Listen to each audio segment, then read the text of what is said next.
A brand new game about the Predator? Count me in. Predator Hunting Grounds is a video game that was released this April. The one that passed a couple months ago. That one. The one we all spent inside. Compared to every other month in this year where we spent it inside. And it was released for PlayStation. It was a PlayStation exclusive that also got a Windows release. It's similar to how Death Stranding. It's not like God of War, Uncharted, Ratchet and Clank, Spider-Man, and Last of Us. Those games where they're just PlayStation exclusives. It's like Death Stranding in a way that it's a PlayStation exclusive, but it also got released on certain computer systems. And this one was released for Windows. It's a multiplayer-centric game where you play either a predator or a person. Thankfully, this did not release at full price because this was not a full game.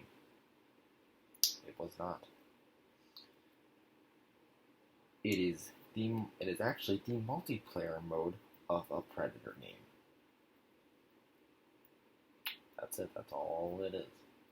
To be fair, I don't think they were trying it to not be. They weren't trying for it to be anything bigger. They knew what they were doing. They knew how to price it. They knew what they were releasing. Quality could have been better,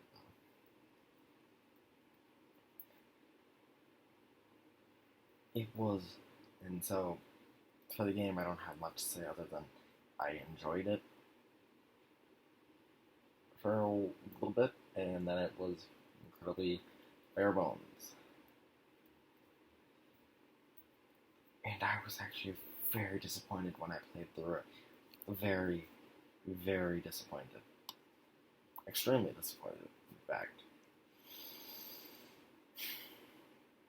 The basics is one player is the Predator, and 4 other players are Spec Ops. You usually have a mission of collecting intel or killing drug lords, then the Predator shows up, and you either have to survive or kill the Predator. That was a detail I actually really liked. The fact that you were on a mission and the Predator just shows up.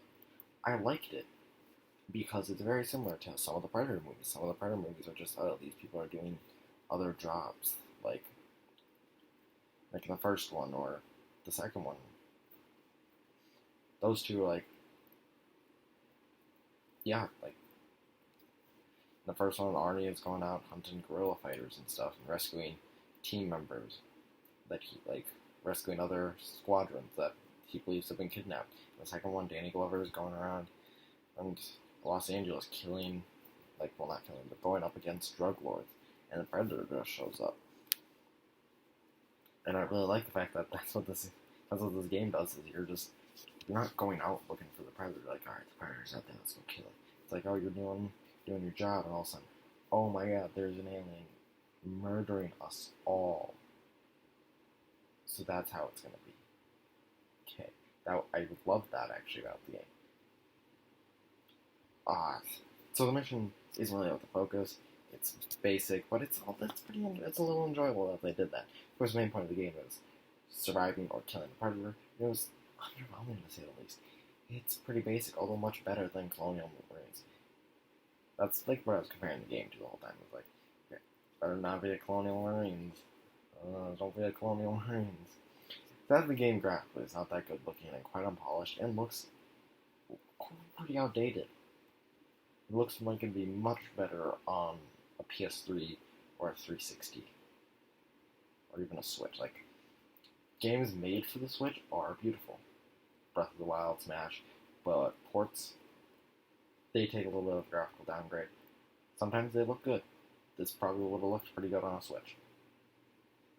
I think like, if they put it on the Switch, I would have been like, alright, yeah, this feels like a game that was made for Switch, not a game that was made for a PlayStation 4. The graphical powerhouse that is a PlayStation 4 and an Xbox One. Obviously, this game wasn't made for Xbox One, but those two are graphical powerhouses. So, when you put a game like this that feels like it should be on the last gen or a Switch, it's pretty disappointing. I will say this, playing as a Predator is actually insanely fun. I loved playing as a Predator. It was everything playing Xenomorph should have been in Colonial Marines. What this game reminds me of is of the 2015 Battlefront remake. It's like, for the first 30 minutes, I'm having fun. Those 30 minutes up, and I'm just sitting there like, oh, this is a video game. I'm no longer having fun, but it is indeed a video game. It's pretty disappointing. But I hope you get more Predator games and they get better or something. I want a great Predator game. Like, I want a story. And a great multiplayer. Because playing as the Spec Ops isn't that much fun. There's enjoyable parts, but it's not that much fun. Playing as the Predator is the real thing, but even then, it's not like it's the greatest thing of all time that can just forgive everything else with the game. Like I said, thankfully this was not a full-price game because it would not have been good. So I'm going to give Predator Hunting Grounds a 5 out of 10. It's a very mid game, so it's getting a very mid score. It's very bare bones and dull, and I don't think I could give a better or worse rating for this game. The real question is, have you played Predator Hunting Grounds? If so, tell me what you think of it in the comments below. Do you also think it's pretty dull? Do you hope for a better Predator game? I do. Make sure to like and subscribe. This is Jordan from Jordan Reviews, signing off.